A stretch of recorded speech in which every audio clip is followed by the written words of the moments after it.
చివరి నిమిషంలో ఓడిపోవడం, సెకండ్ ప్లేస్ రావడం అనేది జరిగింది. ఇంకా ఏమైనా బాధ ఉందా? గెలిస్తే బాగుండే, గెలిస్తే ఏమవుతుండే అంటే రాష్ట్రంలో మన ప్రభుత్వం ఉంది కనుక రాకేష్ రెడ్డి పొడుస్తాడేమో, ఏదన్నా న్యాయం జరుగుతుందేమో అని అనుకున్నారు. రూపాయికి వైద్యం అనేది ఒకటి చెప్పిండు.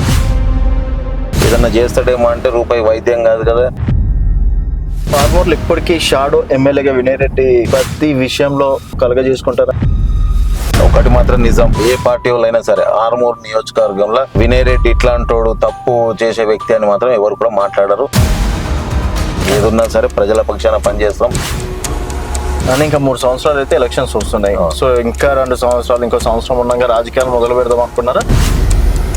రాకేష్ రెడ్డి నెలకు ఒక 4 రోజులు వచ్చిపోతాడు, నేను వారానికి 2-3 రోజులు అక్కడే ఉంటా. కాంగ్రెస్ వచ్చినప్పటి నుంచి ఆర్మూర్లో ఎక్స్పెషల్లీ జీవన్ రెడ్డిని బాగా టార్గెట్ చేయడం అనేది జరిగింది. ఖాళీ సినిమాల పేర్లే నడుస్తున్నాయి. సినిమా బహుతైతే కానీ బరాబర్ చూపించుడు వదలడైతే వదలం. గట్టిగా నేను చేస్తే వాడు అసలు ఆర్మూర్ కాదు కదా ఉండద్దు ఇక్కడ లెక్క. 100% వాడిని మాత్రం ఎక్కడ పెట్టాలని ఆడ పెడతా.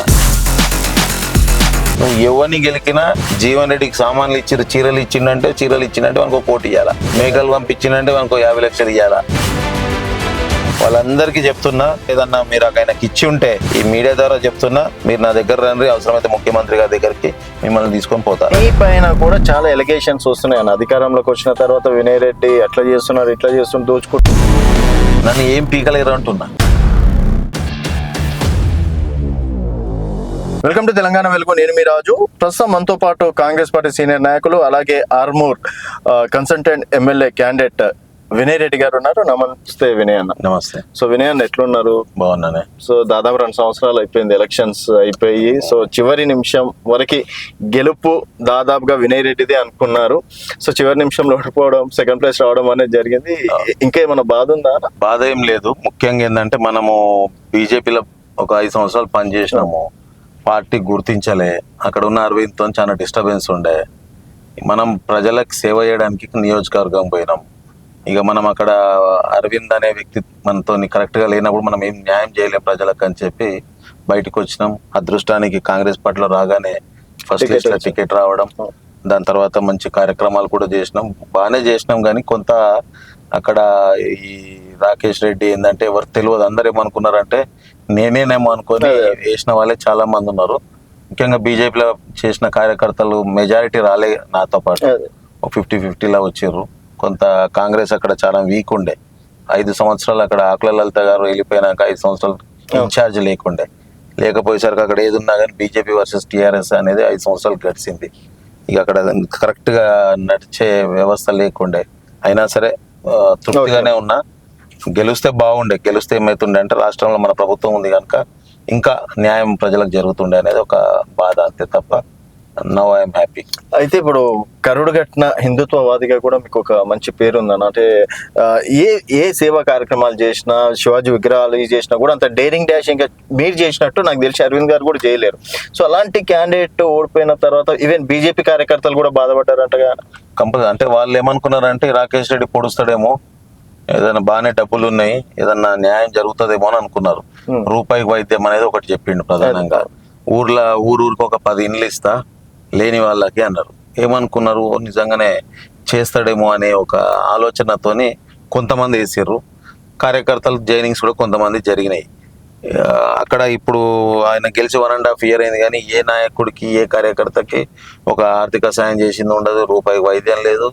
ఓ ఇల్లు కాదు కదా, దర్వాజా ఉంటది కదా, దర్వాజా కూడా ఇప్పుడు దాకా అనుకొని ఇచ్చిన పాపాన పోలే. ఏం చెయ్యడు. జస్ట్ ఏంటంటే ఇక మొత్తం ఆయన్నే పెద్ద హీరో లెక్క ఫీల్ అయ్యి ఇక మీలాంటి యూట్యూబ్లు పోతే ఇక గట్టిగా మాట్లాడి మొత్తం దేశాన్ని ఈయననే ఉద్ధరిస్తున్నట్టు, ఇక వేరేడు ఎవరు లేనట్టు మొన్ననే వచ్చిండు. మళ్ళా హార్డ్లీగా వచ్చి 2 years అయింది. 2 years ముందు ఏడికి పోయిండో, ఏ హిందుత్వ కార్యక్రమాలు చేసిండో నాకు తెలియదు. మేము ఏం చేసినా సరే అందరికీ యూజ్ అయ్యేలాగా పనిచేసినాం తప్ప మనం ఎక్కడ కూడా ప్రజలకు ఇబ్బంది పెట్టకుండా మనం చెప్పిన పనులన్నీ చేసుకుంటూ పోయినాం. సో ఆర్మూర్లో ఇప్పటికీ షాడో ఎమ్మెల్యేగా వినయ్ రెడ్డి ప్రతి విషయంలో ప్రతి పనులలో కలగజేసుకుంటారని ఒక టాక్. నిండు సభల్నే రాకేష్ రెడ్డి చెప్పిండు, అధ్యక్ష ఆయన తీసుకొచ్చి వెనకాల కూర్చుని పెట్టారు అధ్యక్ష అంటుండు. అంటే ఆయనకి ఏందంటే ఆయన ఎక్కడికి పోడు, ఒక ఏదైనా సంఘాలు వచ్చినా, కుల సంఘాలు వచ్చినా, లేకపోతే విడిసి అనేది మా దగ్గర పెద్ద వ్యవస్థ ఉంటుంది. ప్రతి విలేజ్ లో ఒక విలేజ్ డెవలప్మెంట్ కమిటీ ఉంటుంది. ఎవరు పోయినా సరే గేట్ల లోపలికి రానియ్యాడు. రానియకపోతే ఏం చేయాలి పాపం, వాళ్ళు ఆల్టర్నేటివ్ వెతుక్కోవాల్సిందే. ప్లస్ మనం కూడా మనకున్న రిలేషన్ ముఖ్యమంత్రి గారితో కానీ మంత్రులతో కానీ ఉన్న రిలేషన్స్ కి మనం ఫండ్ తీసుకురావడం కానీ ఇవన్నిట్లో కూడా మనం ముందంజలో ఉన్నాం. ఈ రాకేష్ రెడ్డి ఏం చేస్తాడంటే ఇవాళ పొద్దున ఒక టైప్ మాట్లాడతాడు, మధ్యాహ్నం కాగానే మధ్యాహ్నం ఒక టైప్ ఉంటది, అపరిచితుడు ఉంటది కదా, అపరిచితుడు లెక్క ఉంటాడు.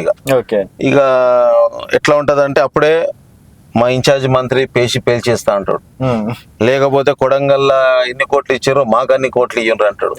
మరి మోడీ గారు అక్కడ వారణాసిలో ఇచ్చినా మా అరవింద్ తీసుకొచ్చిండా? దాంట్లో ఒక పైసా కాదు కదా, నయా పైసా తీసుకురాలే, ఏం తీసుకురాలే. అరవింద్ అనేది అసలు జీరో.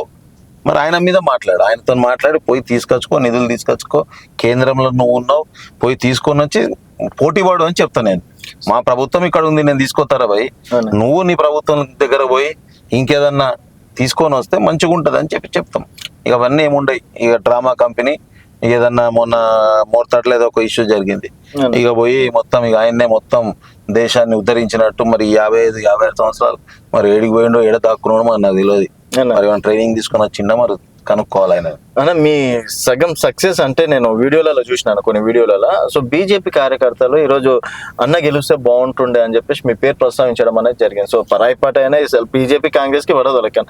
ఆ టైంలో ఏమనిపించింది అంటే మీ వరకు వచ్చిందో లేదో నాకు తెలియదు న్యూస్. ఈ రోజు కూడా చాలా మంది టచ్లు ఉంటారు, అప్పుడు ఫోన్ చేస్తారు, ఏదన్నా వాళ్ళకి ఏదన్నా అక్కడ పని కానప్పుడు ఎక్కడన్నా ఇబ్బంది అయినప్పుడు కంపల్సరీ ఫోన్ చేస్తారు. మనం కూడా వీళ్ళు మన పార్టీలో లేరు లేదా ఈయన నన్ను ఓడగొట్టిండు అనే భావం కాకుండా పనిచేయడానికి ప్రయత్నం చేస్తా. కొన్నిసార్లు వాళ్ళకి నేను నచ్చకపోవచ్చు, లేకపోతే నేనున్న పార్టీ నచ్చకపోవచ్చు, ఆ టైంకి ఏ రకంగా జరిగింది అనేది భగవంతుడి నిర్ణయం అది. అలా కాకుండా పనిచేస్తాం. ఒకటి మాత్రం నిజం, టీఆర్ఎస్ వాళ్ళు కానీ ఏ పార్టీ వాళ్ళైనా సరే ఆర్మూర్ నియోజకవర్గంలో వినయ్ రెడ్డి ఇట్లాంటోడు తప్పు చేసే వ్యక్తి అని మాత్రం ఎవరు కూడా మాట్లాడరు. మనం ఆ అవకాశం కూడా ఇయ్యం. ఏదున్నా సరే ప్రజల పక్షాన పనిచేస్తాం, ఫీల్ అయి పనిచేస్తాం. ఇప్పుడు ఒకళ్ళు ఎవరైనా వచ్చిర్రు ఏదైనా సమస్య చెప్పిర్రు అంటే ఆ సమస్యను అక్కడే వదిలి పోను, కంపల్సరీ నాతో అయితే చేస్తా, లేకపోతే ఆల్టర్నేట్ ఏదో రకంగా దాంట్లో అట్లీస్ట్ సమ్ పర్సెంటేజ్ అన్నా కానీ వాళ్ళకి ఏదన్నా ఒకటి పనిచేసి పెట్టే బాధ్యతగా తీసుకొని పనిచేస్తాం. అని ఇంకా 3 సంవత్సరాలు అయితే ఎలక్షన్స్ వస్తున్నాయి. సో ఇంకా 2 సంవత్సరాలు, ఇంకో సంవత్సరం ఉండగా రాజకీయాలు మొదలు పెడదాం అనుకున్నారా, లేకపోతే ఓడిపోయినప్పటి నుంచి already continue daily? Rakesh Reddy నెలకు ఒక 4 రోజులు వచ్చిపోతాడు, నేను వారానికి 2-3 రోజులు అక్కడే ఉంటా. మళ్ళీ ఉంటా అంటే వట్టికి ఏదో ఉండడం ఉండదు, తిరుగుతూనే ఉంటాం. ఎక్కడ సమస్య ఉన్నా పోతాం, చేస్తాం. వాళ్ళు ఇంకేదన్నా ఉంటే వాళ్ళతో మాట్లాడి దాన్ని వాళ్ళ దగ్గర లెటర్ ద్వారా తీసుకొని మళ్ళీ రిప్రజెంట్ చేస్తాం, రోడ్స్ వేపిస్తున్నాం. ఇప్పటికే మనము ఇన్ఫ్రా కోసం ఒక 200 కోట్ల వరకు తీసుకొచ్చినాం. ప్లస్ ఒక 200 కోట్ల ఇంటిగ్రేటెడ్ స్కూల్ వచ్చింది. ఆ స్కూల్ కూడా తొందరలోనే ఆర్మూర్ నియర్ బై లో స్టార్ట్ అవుతుంది. ప్లస్ ఇంకా ఏదన్నా అన్ని కూడా లెటర్స్ రాసుకొని కార్లో రెడీగా ఉంటాయి, ఏ మంత్రి దగ్గర పోదామా, ఏం చేద్దామా, ఏం నిధులు తీసుకొద్దామా అనే ఆలోచననే పనిచేస్తున్నాం. ఎందుకంటే 10 సంవత్సరాలు అక్కడ ఒక రావణ కాస్ట్ లాగా జీవన్ రెడ్డి వ్యవస్థ నడిచిండే. ప్రజలు ఇప్పుడు చాలా స్వేచ్ఛగా పనిచేసుకుంటారు, అందరు కూడా మంచిగా హ్యాపీగా సంతోషంగా ఉన్నారు. అంటే కాంగ్రెస్ వచ్చినప్పటి నుంచి ఆర్మూర్ లో ఎస్పెషల్లీ జీవన్ రెడ్డిని బాగా టార్గెట్ చేయడం అనేది జరిగింది. ఆయన మాల్ విషయంలో కావచ్చు, ప్రతి విషయంలో కావచ్చు. అంటే జీవన్ రెడ్డి అడ్డు తొలగించుకున్నందుకు వినయ్ రెడ్డి ఏమైనా ఏ విధంగా చెప్పించారా, లేకపోతే చట్టం తన పని తను చేసుకోపోయిందా? 100% చట్టం. నేను ఇంకా ఏలు పెట్టలేదు, సినిమా వస్తుంది, ఇంకా ఖాళీ సినిమాల పేర్లే నడుస్తున్నాయి. సినిమా బహుతైతే కానీ బరాబర్ చూపించుడు వదలడైతే వదలం. 100% వాడిని మాత్రం ఎక్కడ పెట్టాలని ఆడ పెడతా. ఎందుకంటే వాడు 10 సంవత్సరాలు నన్ను కాదు, నాతో పనిచేసిన వాళ్ళందరినీ ఇబ్బంది పెట్టుకుంటూ వచ్చిండు. ఒక మీడియా మిత్రుడు నాది ఏదైనా నేను ఒక కార్యక్రమం చేసింట, ఒకటి గణపతి చవితి, దానికి ఒక లారీ బియ్యం ఇచ్చింట, 300 క్వింటాల బియ్యం ఇచ్చింట. ఏదన్నా ఒక పేపర్ అయినా రాద్దామని రాస్తే నెక్స్ట్ డే ఆ మిత్రుడిని రకరకాలుగా ఇబ్బంది పెట్టాలా. ఒక్కటి కాదు, ఇక మీడియా వాళ్ళని కానీ నా సంబంధించిన వాళ్ళని కానీ రకరకాలు నన్నైతే ఎన్నో ఇబ్బందులు, నన్నైతే ఇంచుమించు 2 సార్లు జైలు పంపించేదాకా నన్ను తీసుకుపోగలిగిండు. 10 సంవత్సరాలు 2 గంటలు 3 గంటలు నా మీదనే రోజు కేటాయిస్తుండే. లాస్ట్ నేను మొన్న సిట్ పోలీస్ స్టేషన్ కూడా పోయింటి, మా పిసిసి అధ్యక్షుల వారితో పోతే నా నంబర్ ఇచ్చిన చూడమని, చూస్తే నా నంబర్ కూడా ట్రాకింగ్ లో ఉంది. మనం కూడా బాధ్యతలమే. రోజు వాడు ఎప్పుడు అదే పనిగా అదే పనులు ఉంటాడు. నేను ఎవరితో మాట్లాడుతున్నా వాడిని పిలిపిస్తుండే, పిలిపించి లిస్ట్ ముందడ పెడుతుండే. అన్న లిస్ట్ ముందడ పెట్టి ఏమ్రా 30 సార్లు మాట్లాడతావు నువ్వు ఈ వారం రోజుల్లో అని చెప్పి లిస్ట్ చూపెట్టడము ఇవన్నీ చేసిండు. అంటే నేను ఏంటంటే గట్టిగా నేను చేస్తే వాడు అసలు ఆర్మూర్ కాదు కదా ఉండద్దు ఇక్కడ లెక్కకి. ఓకే వాడు అన్ని రకాలుగా నన్ను ఇబ్బంది పెట్టిండు. భగవంతుడు ఇప్పటికైతే భగవంతుడు పని భగవంతుడు చేస్తుండు, నా పని తర్వాత చేస్తా. ఎందుకన్నా అంటే ఎందుకు మీ మీద అంతగానో కక్ష కట్టాల్సిన అవసరం? వాడిని గెలిపించినందుకు ఆస్తులు అమ్ముకొని వాడిని గెలిపించిన ఇంచుమించు 11 కోట్ల రూపాయలు పెట్టిన వాడు గెలవడానికి. కేసీఆర్ తో మాట్లాడి సంవత్సరం ముందు టికెట్ ఇప్పించిన. ఒక సభ పెట్టిన ఆర్మూర్లో. తెలంగాణ వస్తుందో తెలియదు, కేసీఆర్ ముఖ్యమంత్రి అవుతారో తెలియదు, వీడు ఎమ్మెల్యే అవుతారో అని తెలియదు. తెలియకున్నా కానీ 1,10,00,000 ఒక్క రోజు మీటింగ్ కి ఖర్చు పెట్టిన. ఖర్చు పెట్టి మీటింగ్ చేసి సక్సెస్ చేసి సేమ్ అదే మంత్ లో టికెట్ ఇప్పించి అన్ని చేస్తే లాస్ట్ నన్నే రకరకాలుగా టార్గెట్ చేసి నా ఫ్యాక్టరీకి తాళం వేసి నా సైట్ల ఇష్యూ చేసి ఈ రోజు కూడా అట్లే ఆ ఫ్యాక్టరీ అట్లే ఉంది, ఆ సైట్ అట్లే సైట్ బొందలనే ఉంది. ఎందుకు ఇప్పుడు మీ ప్రభుత్వం వచ్చింది కదా దానిపైన అదే చెప్పినా కదా, ఇప్పుడు భగవంతుడు పని చేస్తుండు. నా పని ఇంకా సినిమా పేర్లే నడుస్తున్నాయి, సినిమా వస్తుంది ఎప్పుడు చూపిస్తుంది బరాబర్ చూపిస్తే ఎప్పటికప్పుడు క్లిప్స్ ఇస్తుంటా మీకు. ఓకే వాడు దొంగ, వాడి ద్వారా నియోజకవర్గంలో కొన్ని వందల మంది నియోజకవర్గంలో పాపం అక్కడ ఇక్కడ అప్పులు తెచ్చి వాని కోసం ఇచ్చారు. మొన్నటికి మొన్న ఏదైతే సినిమా హాల్ కి ఆర్టీసీకి కట్టాల్సిన 9 కోట్ల బకాయి అప్పుడు కూడా పాపం కొంతమంది తీసుకొచ్చి అమౌంట్ ఇచ్చారు. కరెంటు బిల్లు 2,80,00,000 ఉండే అప్పుడు కూడా చాలా మంది సేవ చేసిర్రు. ఇప్పుడు వీడేం చేస్తుండంటే వాళ్ళందరికీ పంగనామం పెట్టిండు. సుమారు నియోజకవర్గంలో 100 కోట్ల పైనే నియోజకవర్గంలో ఉన్న ప్రజలకు ఇవ్వాల, ప్రజలకు కాదు ఎవడైతే నమ్మి ఆయన దగ్గరకు వచ్చిన కార్యకర్తలకు ఇవ్వాల. అది కాకుండా కంట్రీ చికెన్ ఇచ్చేటోడు చికెన్ అమ్ముకుంటాడు కదా వానికి ఇవ్వాలా, గుడ్లోనికి ఇవ్వాలా, కూరగాయలోనికి ఇవ్వాలా. ఇక ఒక్కటి కాదు, ఇక నువ్వు ఎవరిని గెలికినా జీవన్ రెడ్డికి సామాన్లు ఇచ్చారు, చీరలు ఇచ్చిండంటే వానికి 1 కోటి ఇవ్వాలా, మేకలు పంపించిందంటే వానికి 50 లక్షలు ఇవ్వాలా, కరెంటు కుక్కర్లు ఇచ్చిందంటే వానికి 1 కోటి 2 కోట్లు ఇవ్వాలా. వాళ్ళందరికీ చెప్తున్నా, ఏదున్నా మీ ద్వారా ఏదన్నా మీరు ఆయనకి ఇచ్చి ఉంటే ఈ మీడియా ద్వారా చెప్తున్నా, మీరు నా దగ్గర రండి, అవసరమైతే ముఖ్యమంత్రి గారి దగ్గరికి మిమ్మల్ని తీసుకొని పోతా. ఇప్పుడు వినయ్ రెడ్డి ప్రత్యర్థి ఎవరు? ఇటు జీవన్ రెడ్డి లేకపోతే రాకేష్ రెడ్డి? జీవన్ రెడ్డి అనేది అవుట్ డేట్ ఇక జీవితకాలం నియోజకవర్గ ప్రజలు వాడిని నిషేధించేసారు. వాడనేది రూల్డ్ అవుట్ ఇక.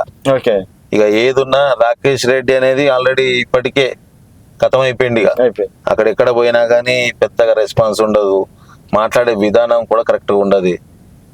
ప్లస్ ప్రజలు ఏమనుకున్నారు, రూపాయికి వైద్యం అనుకున్నారు. ఏదన్నా చేస్తాడేమో అంటే రూపాయి వైద్యం కాదు కదా, జేబుల నుంచి 100 రూపాయలు కూడా జేబులో చేతే పెట్టాడు, తీయడు. ఇక మిగతాది ఏమన్నా ప్రభుత్వం నుంచి తీసుకొస్తాడంటే మంత్రులను తిడతాడు. ఇక ఇదే పెద్ద పోటుగాని లెక్క ఫీల్ అవుతాడు. ఏం చేసింది లేదు నియోజకవర్గంలో, జీరో. అరవింద్ ఎంపీగా గెలిచి ఎట్లయితే నియోజకవర్గానికి వేస్ట్ అయిపోయిందో అట్లా రాకేష్ రెడ్డి గెలిచి కూడా నియోజకవర్గానికి ఏం చేసేది ఏం లేదు. ఏదైనా ఉంటే ఎవడన్నా గుడికో బడికో వెళ్తే పోతాడు, ఇక పెద్ద పెద్ద పొంగనాలు కొట్టేసి వస్తారు అంతే. అంటే చూసుకున్నట్టయితే అక్కడ ఎంపీ సపోర్ట్ లేదు, ఇక్కడ జీవన్ రెడ్డి గారిని మీరు అంతగానం సపోర్ట్ చేసినా కూడా ఆయన కూడా హ్యాండ్ ఇచ్చింది. ఎందుకని అంటే అటు అరవింద్ ప్లస్ ఇక్కడ జీవన్ రెడ్డి ఎందుకు తొక్కాలని చూసారు వినయ్ రెడ్డిని? నాకు అట్లే రాసిందేమో, ఎవడైతే పని చేస్తానో వాడే దొక్కుతాడు అనేది భగవంతుడు రాసిండేమో. జీవన్ రెడ్డిని నేనేమనుకున్నా అంటే, మనము గతంలో సురేష్ రెడ్డి గారిని, అన్నపూర్ణమ్మ అని ఎమ్మెల్యే ఉండే, వాళ్ళ దగ్గరగా చూడలే. మనోడు ఇక్కడ ఎమ్మెల్యే ఉంటే మంచికి చెడుకు ఉంటాడు, ప్లస్ మనం బిజినెస్ చేసుకోవచ్చు, కన్స్ట్రక్షన్ పెద్ద మొత్తంలో చేసుకోవచ్చు అని అనుకున్నా. వాడు పూజగ్రాని పువ్వు అయిపోయింది. నెక్స్ట్ ఈ అరవింద్ ఉన్నాడు, ఆయన కొంత పర్సనాలిటీ వాయిస్ ఉంది. రేపటి నాడు ఎట్లన్నా బీజేపీ ప్రభుత్వం వస్తుంది, మంత్రి గింత్రి అవుతాడు, లేదా కేంద్రంలో మంత్రి అవుతాడు ఏమో అనుకున్నా. ఇక ఆయనది అంతే, గ్రౌండ్ లో పనిచేసేది ఏమి ఉండదు. ఎప్పుడు సోషల్ మీడియాని నమ్ముకొని, మీలాంటి వాళ్ళు నమ్ముకొని మీకు ఇంటర్వ్యూ ఇచ్చి దాన్ని క్లిప్పులు తీసుకొని దాన్ని ఏడి టీం అని ఒకటి ఉంటుంది ఆయనది. ఆ టీం ద్వారా ప్రచారం తప్ప గ్రౌండ్ లో పోయి ఓ పెళ్లికి పోడు, ఒక సావు పాపం కార్యకర్త ఎవరన్నా చనిపోయినా లేకపోతే వాళ్ళ ఇంట్లో ఎవరన్నా చనిపోయినా పోయి పలకరించేది ఉండదు. నిజానికి ఇంకా నియోజకవర్గంలో, నా నియోజకవర్గం ఆర్మూర్, నేను పార్లమెంట్ పోదలుచుకోలే, నా పార్లమెంట్ ఆర్మూర్ నియోజకవర్గానికి ఇప్పటి వరకు 1 కోటి రూపాయలకనే ఇయ్యాలి. నేను ఒక గ్రామానికి ఇచ్చిన 1 కోటి రూపాయలు. మొన్న ఒక చేపూర్ గ్రామానికి 75 లక్షలు ఇచ్చిన. ఆయన మొత్తం నియోజకవర్గం కలిపితే కూడా ₹1 ఇప్పటి వరకు ఇవ్వలే. Okay. అంటే ఆలోచన లేదు, ఇక అభివృద్ధి చేయాలనే ఆలోచన ఉండదు. ఎవరైనా ఆయన గురించి ఇప్పుడు మాట్లాడినా కదా నా మీద దీంట్లో పెట్టి ప్రచారం చేసుకోవాలా, ఇక అంతే తప్ప పెద్ద చేసేది ఏముండదు. ఆయనతోని నియోజకవర్గం కానీ పార్లమెంట్ కానీ ఎప్పుడు కూడా ఏం జరగదు. అని ఒకవేళ సపోజ్ కాంగ్రెస్ గవర్నమెంట్ మొన్న రాకపోయి ఉంటే ఈరోజు వినయ్ రెడ్డి పరిస్థితి ఏందన్న? పరిస్థితికి అదే సేవ చేసుకుంటూ పోతున్నాం. ఇప్పుడు ఏం చేస్తున్నాం? ఇప్పుడు అదే చేస్తున్నాం. ఒకవేళ ప్రభుత్వం target ఉంది ఎక్కువ కనుక ఇక ఎప్పుడు లేదు, ఎప్పుడు టార్గెట్లే ఉన్నా. ఎప్పుడు నేను సేమ్ పార్టీ టార్గెట్ చేసింది, అరవింద్ ఎప్పుడు టార్గెట్ చేసిండు. Okay. ఇటు ఉన్న అరవింద్ టార్గెట్, అటు పాండుగా టార్గెట్, మొత్తం నా జీవితకాలమే టార్గెట్లనే ఉన్నాం. ఏం చేస్తారు? ఇంతకన్నా ఏం చేస్తారు? ఇప్పుడు నేను దొంగతనమో లంగతనమో చేస్తే భయపడాలా?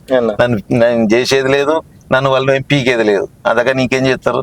Okay. ఇప్పటికి కూడా చెప్తున్నా, ఏది ఉన్నా సరే మనం ఏదైతే న్యాయంగా ఉన్నామో న్యాయంగానే ఉంటాం. ఎక్కడ కూడా రుబాబు చేయడం కానీ, నేను ఎమ్మెల్యే అయినా ఇట్లే ఉంటా, కాకున్నా గింతే ఉంటా.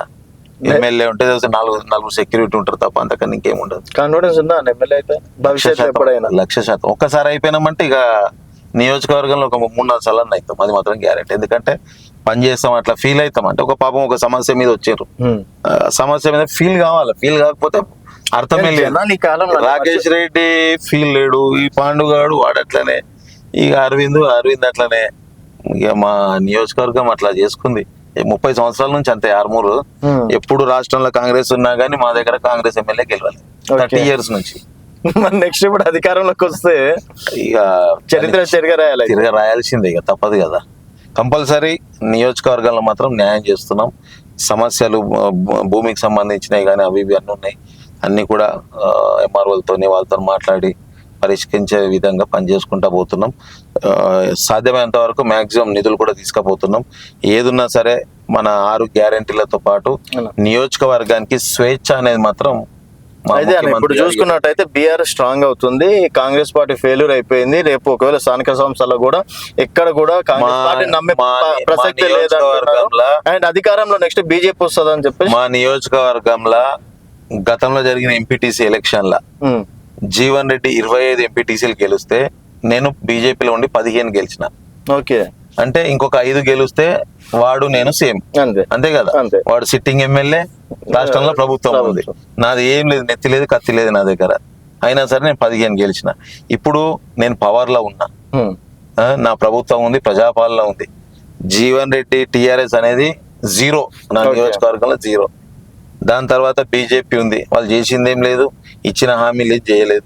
మనం అన్ని కూడా మాక్సిమం హామీలు చేసినాం. ఇందిరమ్మ ఇండ్లు కూడా నా నియోజకవర్గంలో 3,200 ఇండ్లు ఆల్రెడీ ఇచ్చిన. ఒక 1600-1700 ఇండ్లు ఆల్రెడీ ముగ్గు పోసి బేస్మెంట్ లెవెల్ పని నడుస్తున్నాయి. ఇంకా ఎవరికన్నా ఉన్నా కానీ ఇవ్వడానికి నేను సిద్ధంగా ఉన్నాం. ఒక్కటి ఇయ్యంది ఏంటి అంటే పెన్షన్ అనేది మనం చెప్పినాం. ఆ పెన్షన్ అనేది ఫైనాన్షియల్ దాంతో ఇబ్బంది ఉంది, చేస్తున్నాం. ఉద్యోగాలు అనేది సుమారు 60,000 ఉద్యోగాలు ఇచ్చినాం.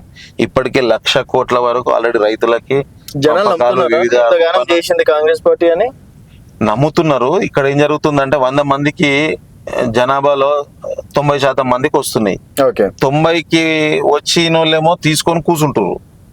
10 మంది రాని వాళ్ళు ఏం చేస్తారు అంటే నాకు రాలే అంటారు. దాన్ని టీఆర్ఎస్ పెయిడ్ బ్యాచ్ ఉంటది కదా, దాన్ని ఆ వీడియోని ఈ వీడియోని సోషల్ మీడియాలో పెట్టడం తప్ప గ్రౌండ్ లో ఆ పరిస్థితి లేదు. మీరు చూస్తారు కదా రిజల్ట్. మీ పైన కూడా చాలా ఎలిగేషన్స్ వస్తున్నాయి అన్న. అధికారంలోకి వచ్చిన తర్వాత వినయ్ రెడ్డి అట్లా చేస్తున్నారు, ఇట్లా చేస్తున్నారు, దోచుకుంటున్నా. అందుకోసం నేను ఇందాకనే చెప్పిన, నన్ను ఏం పీకలేరు అంటున్నా.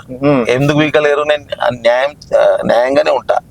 నేను ఎవరిని అన్యాయం చేసేది లేదు, నాకు ఆర్మూర్ అవసరం లేదు, ఏం అవసరం లేదు. నేను ఏది ఉన్నా సరే నేను హైదరాబాద్ లో పని చేసుకుంటా, బరాబర్ నియోజకవర్గ ప్రజలకు న్యాయం చేస్తా. ఇక్కడ ఒకటి ఏం జరుగుతుంది అంటే కొంత ఈ paid batch plus BJP waste media ఉంటుంది, వాళ్ళు ఏం చేసేది ఏమి ఉండదు.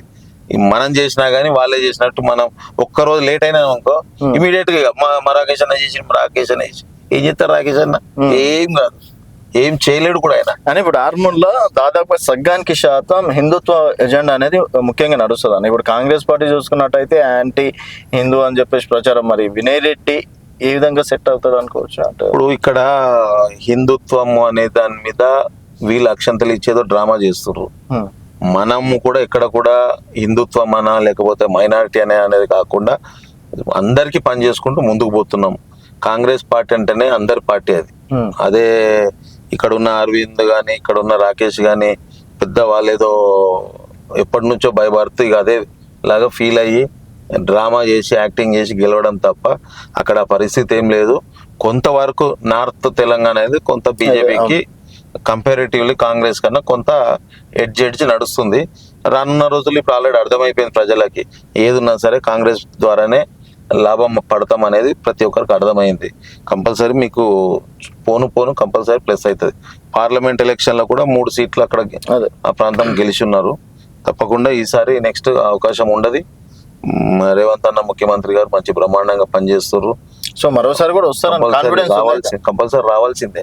ఆర్మూర్ రికార్డ్ కూడా బద్దలు కొడతారు. బద్దలు కొట్టుడే పాండు గాని కొట్టుడే రెండు జరుగుతాయి. కాన్ఫిడెన్స్ అయితే ఉంది 100%. మరోసారి అడుగుతున్నా. ఎస్ 100% మంచి మెజారిటీతో గెలుస్తాం. వట్టిగా గెలవ మళ్ళా అవునా? మంచి మెజారిటీతోని ఎవరన్నా రాని వేరే పార్టీల నుంచి ఎవరు వచ్చినా సరే వాళ్ళని ఓడగొట్టడం ఖాయం. మళ్ళీ డీలిమిటేషన్ కూడా ఉంది, ఎక్కడ జరుగుతుందా, ఏ మండలి ఎటు పోతుంది అనేది మనకు తెలియదు. ఏ మండలి ఎటు పోయినా. సో మీరు చెప్పే దాని ప్రకారం 10 సంవత్సరాల బీఆర్ఎస్ ఏం చేయలేదు, ఇప్పుడు రాకేష్ రెడ్డి ఏం చేయట్లేదు అని చెప్పేసి మీరు అంటున్నారు. సో ఒక 5-6 మంత్స్ తర్వాత అయినా సరే నేను వచ్చే ప్రయత్నం చేస్తాను. మరి అప్పుడు కావాలని లోకల్ బాడీ ఎలక్షన్స్ అయిపోయినాక ఒకసారి రండి, మీకు ఫుల్ రిపోర్ట్ ఇచ్చేస్తా. ఎన్ని గెలిచినాం, మున్సిపాలిటీలో 36లో 30 కన్నా ఎక్కువ గెలుస్తాం.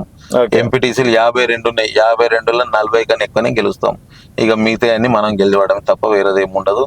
కంపల్సరీ మనం ఏది ఉన్నా సరే. ఒకవేళ బీజేపీ గెలుస్తానా ఛాన్స్ లేదు, గెలవదు. అసలు ఎట్లుంటది, ఏం చేస్తారు, ఇప్పటికే ఫీల్ అవుతారు. ఏమో వీళ్ళని బహురూపంలో తెచ్చుకున్నామని ఫీల్ అవుతారు. మీరు అదొకటి సర్వే చేయండి. ఇంకోటి ఏం చేయరంటే ఆర్మూర్ ప్రాంతంలో పోయి బీజేపీని కానీ బీజేపీకి వేసిన వాళ్ళని అడగండి, మంచిగా సంతోషంగా ఉన్నారని అడుగుతుంది. చాలా తప్పు చేసినాం అనే మాట మాట్లాడడం అనేది గ్యారెంటీ. సో సర్వే రిపోర్ట్ కూడా రానివ్వడు, ఇంటికి కూడా రానివ్వడు. అదే అన్న, సర్వే రిపోర్ట్ డైరెక్ట్ మీ దగ్గరికి తీసుకొచ్చి అన్న ఇంత పాజిటివ్ గా చెప్పిందంటే పాజిటివ్ చెప్పిందంట, నెగిటివ్ అంటే మొన్న ఇప్పుడు దీంట్లో కూడా ఆయన గెలవడానికి ప్రధాన కారణం ఏంటంటే చాలా మంది వినయ్ రెడ్డి పువ్వు అనుకొని వేసిన వాళ్ళే ఎక్కువ ఉన్నారు. నేను ప్రజాపాలనలో ఎమ్మెల్యే ఎలక్షన్ అయిపోయినాక పోతే అక్కడ ఊరూరు పోయినప్పుడల్లా అన్న మా కుటుంబం అంతా నీకేసిందన్న, పువ్వుకి వేసిందన్న. అది అయిపోయినాక ఎంపీ ఎలక్షన్ లో మా జీవన్ రెడ్డి గారు క్యాండిడేట్ ని తీసుకొని ఒక విలేజ్ పోయినా, పోతే అమ్మ బాగున్నావా అంటే బాగున్నా బిడ్డ, నువ్వు ఎట్లున్నావు అన్న. అంటే ఎట్లున్నామ్మా, ఓడగొట్టినావు కదా అన్న. ఎందుకు బిడ్డ, నువ్వే గెలిచినావు కదా, పువ్వే గెలిచింది కదా అన్న అనగానే అట్లా. దాని తర్వాత మొన్న ఒక 2 వీక్స్ బ్యాక్ మాక్లూరు మండలం ఉంటది, అక్కడ ఒక విలేజ్ పోయినా, ముగ్గు పోస్తున్నా, ఇందిరమ్మ ముగ్గు పోస్తుంటే ఒక ముసలమ్మ వచ్చింది. అమ్మ ఇల్లు కావాలా అని అడిగింది. ఇస్తామ్మా, తప్పకుండా నీకు ఇస్తామ్మా అని చెప్పినాక ఎవరికి వేసినావు అమ్మా అన్నాక బిడ్డ నీకే వేసిన బిడ్డ అని. దేనికి అమ్మా అంటే ఓకే అమ్మా అనగానే ఫేస్బుక్ లైవ్ నడుస్తుంది. ఫేస్బుక్ లో డైరెక్ట్ లైవ్ లో చెప్పిన, రాకేష్ రెడ్డి ఇది నీ అదృష్టం, నువ్వు పెద్ద పొడిచినావనో నీకేం వెయ్యలే, నేను అనుకొని వేసిన వాళ్ళే చాలా మంది ఉన్నారు. నాదే తప్పు, నేను కొద్దిగా ముందు ఎర్లీగా ఇంకో 2-3 నెలల ముందే పార్టీల నుంచి వెళ్ళిపోయి ఉంటే 100% నేను నా పార్టీ కాంగ్రెస్ అనేది కింది దాకా తీసుకుపోగలుగుతుంటే, నాకు అక్కడ కార్యకర్తల బలం కూడా సరిగ్గా లేకుండా అనేది లైవ్ లో చెప్పారు. వినయ్ రెడ్డి వల్ల ఇటు ఆర్మూర్ నుంచి జీవన్ రెడ్డి గారు, ఇటు రాకేష్ రెడ్డి గారు ఎమ్మెల్యే, అరవింద్ కూడా ఎంపీ అయ్యాడు. అరవింద్ కూడా నా నియోజకవర్గంలో 32,000 మెజారిటీ ఇచ్చిన. కవితకి 40,000 వస్తే అరవింద్కి 72,000 వచ్చింది. 32,000 మెజారిటీ. అట్లా మర్చిపోయింది మరి అంతగానం దొంగలకు ఏముంటది, అట్లే నడుస్తుంది ఆర్మూర్ ప్రాంతంలో, కొంత దొంగల వ్యవస్థ నడుస్తున్నది. సో చూద్దామన్న, నెక్స్ట్ అయినా మీకు అంటే మీ వల్ల ఇద్దరిని గెలిపించుకున్నారు, మీరు గెలవాలని చెప్పేసి కోరుకుంటున్నాం. థ్యాంక్ యూ అన్న, thank you so much. So ఇది వినయ్ రెడ్డి గారితో స్పెషల్ చిట్ చాట్. మరో గెలుస్తాం, మళ్ళీ కలుద్దాం. చూస్తూనే ఉండండి తెలంగాణ వెలుగు.